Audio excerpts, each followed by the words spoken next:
Well, I've just finished Xenoblade Chronicles X Definitive Edition and its additional content.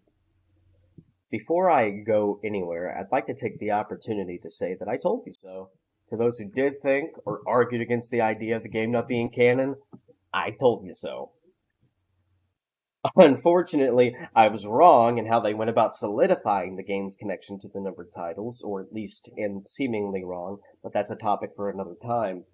Um, Point is, they did do some things differently from how I expected when it comes to connecting the game to the numbered titles definitively, but we'll get to that in due time.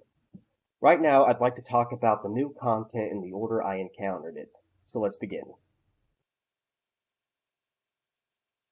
My introduction to the new content was via Liesel's first Divinity mission, and right off the bat, my first disappointment makes itself known. Aha! There you are. Look, I understand it's not always easy or possible to get a voice actor to reprise their role after such a long time has passed. They may cost too much, or be wrapped in another project, or unfortunately might not even be alive anymore. But surely they could have found someone that sounded more like Van Damme's original voice actor than who they did. It's not a bad voice or even poor acting, but it's such a massive, jarring change, especially since I did this Affinity mission as soon as it was available, which is well before the end of the game. Next time I hear Van Damme's voice, it's the old VA, and it takes me out of the experience. It feels like they didn't even try to find somebody that resembles his voice. Now, other returning characters in the new content do sound a bit different, sure. 10 years have passed. I can forgive their voices changing. They're older, voices change with age. That's fine. That's completely understandable. I just wish they could have found somebody that resembled Van Damme's voice actor a bit more closely. As for Liesel, and for that matter Neilnail's Affinity missions proper, I'll start by saying that I do like the two new characters. Truly.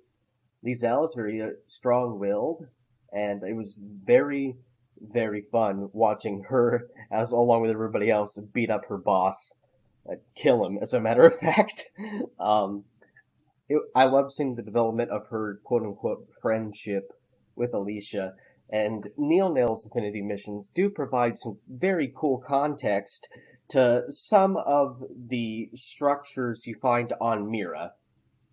Not that that matters, but again, we'll get there.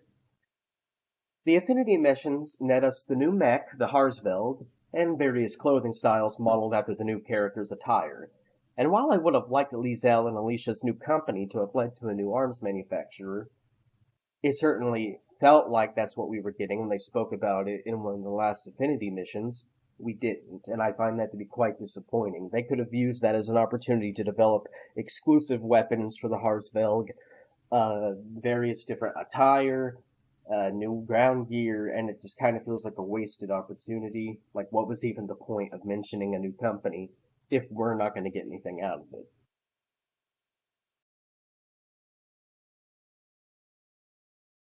So much intrigue around the elements and locations in the original game have received some explanation in this title. And for various reasons, I found them to be unsatisfactory. So, as a refresher for old fans or for new fans, I'm going to go over some questions here that kind of pop up, kind of a frequently asked questions sort of thing with regard to the plot of Xenoblade X and various plot points within it. So, question one. What were the weird structures in Oblivia and Kaldros? Question 2. Where did Elma come from? Question 3. Who was the lone hero? Question 4. What happened to Lao? Question 5. Why does Katsu know about Frontier Village and the Homs?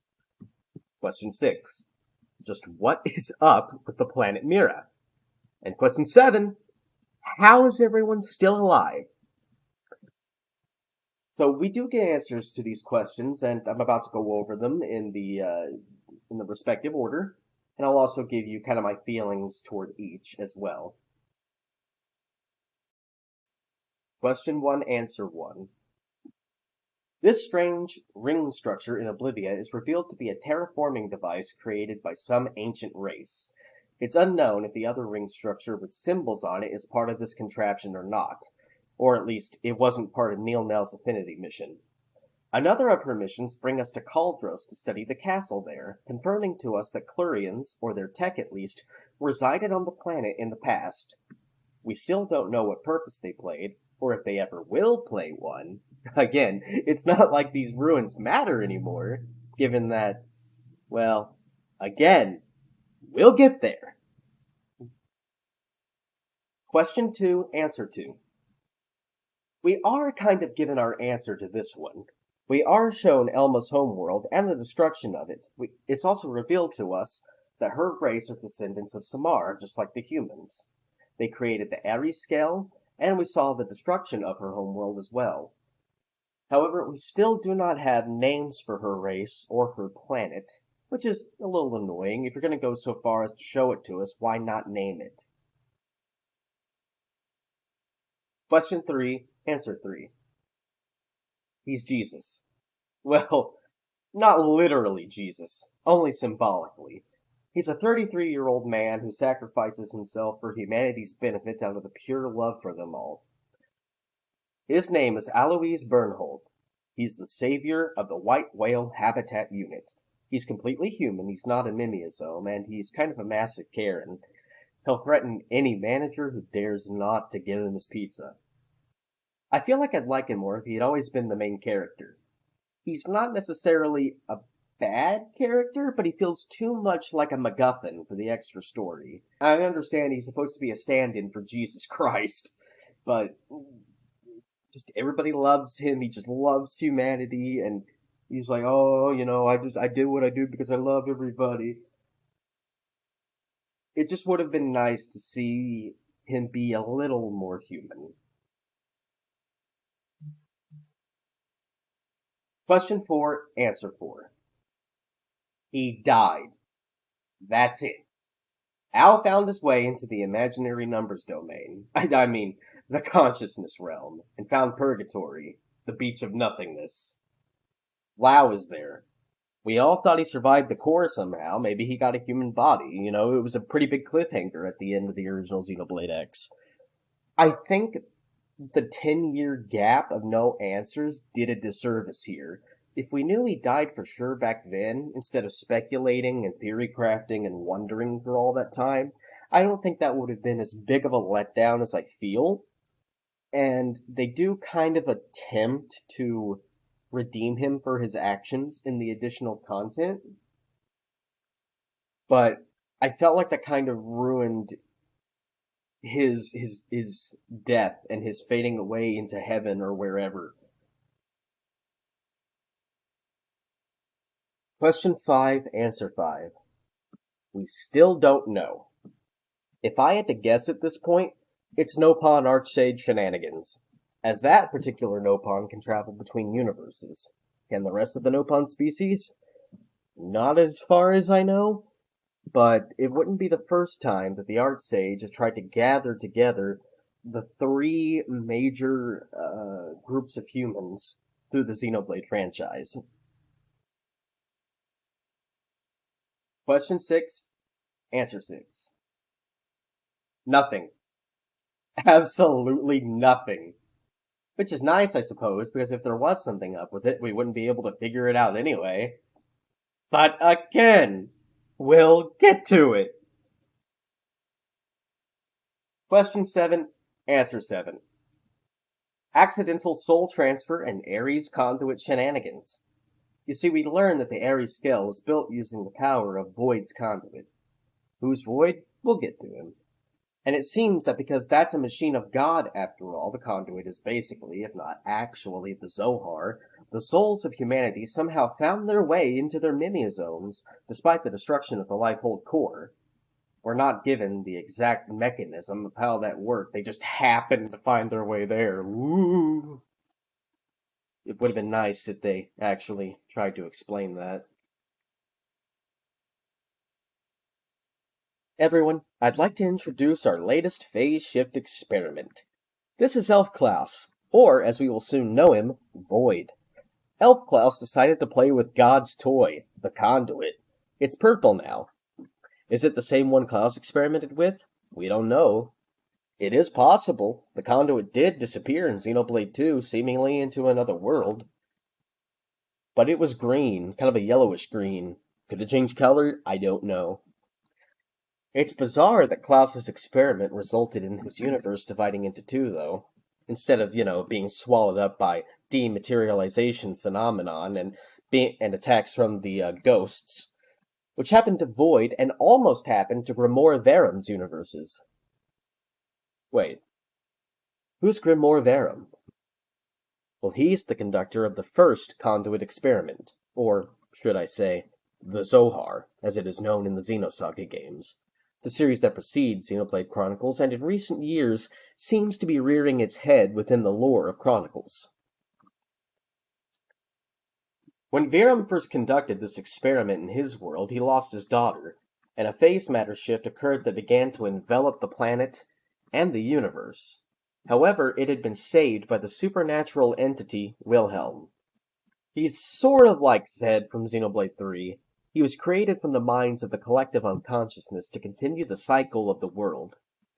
Later on, another Zohar experiment would occur in which the Gnosis, which are very similar if just not the ghosts, appear on the planet Mictum and destroy it. In Xenoblade X, we see these creatures, the ghosts, who have very similar abilities to the Gnosis, arrive on Mira and Void's worlds with the dematerialization phenomenon following. Much like the annihilated planet Mictum has stated. This means any mystery regarding the ruins in Oblivia, the Telethia, the ruins in Kaldros, well, we can no longer explore that. What little we got from Neilnail is all we'll get with regard to the secrets of Mira. It was thrown away with seemingly no build-up whatsoever. Isn't that great? Isn't that awesome? I am, however, digressing. With that, this section is for Void, not theorizing. As punishment for his misdeeds, Void was trapped in the imaginary numbers domain, immortal and undying. He also somehow lost the ability to emote, and all he wishes to know is death, what it means and what it's like to die. Which is somewhat comedic when we defeat him and he finds out exactly what death and dying is. But you only die once. Once? Yeah. And after that, you're gone. Your existence stubbed out forever. What? And no one will remember. You reap what you sow, pal. But where will I go? Unfortunately, he's probably my least favorite Xenoblade villain yet. At no point was I interested in his story, or found him to be as impressive as this great one that Luxar built up through the main story. He's too simple, and he's not around long enough to make a decent impression despite the many misdeeds he's responsible for, including, but not limited to, the destruction of his world, Elma's, and Earth. Zanza has bits and pieces built up through the game. Malus and Amalthus appear frequently in XC2 and have fantastic backstories and personalities, especially Malus. Truth be told, Void is about on par with Zed. I don't really like either of them for the same reasons. I also don't understand his introduction at this point. I can see a variety of strings, connections, and different ways of going on about the story. Why do we need yet another quirky scientist messing with a relic of God? I, and many others, have put forward reasonable explanations regarding Earth's destruction at the hands of Klaus. Void isn't needed. At this point, I'm not really sure where to go from here.